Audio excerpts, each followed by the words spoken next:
สบายดีพี่น้องเนาะมื้อนี้สิพาเบิ่งความพัฒนาเทคโนโลยีบ้านเขาเนาะความเจริญบ้านเขาตู้กาแฟบ่ฮู้ว่าอยู่บ้านเฮามีบ่อยู่ลาวเฮามีบ่ในเมืองเนาะบ่เคยแต่เอาอย่างเดียว10 บาทสมมุติว่าเขามาเขาจะกินกาแฟ10 บาทนี่เนาะมีตู้กันนี่พี่น้องเอาหยอดเหรียญเข้าไป10 บาทแหม ใส่จอ เฮาก็เลือกเอ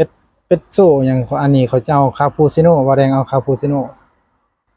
กดเข้าไปเอาเลยมีแก้วอยู่ในนี่เลยนี่ดิเอาว่า มันหนาวเหนียวมานี่เอียงนี่หมอ บ่แม่นพี่ ใช่คาปูชิโน่นี่วะ นี่ขนมหวานเลยว่ะ มันเบิด เบิดแล้วเขาบอกมาเติม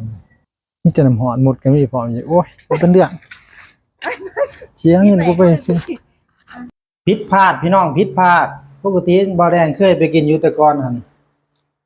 ถิมเงินไปซื้อ10 บาท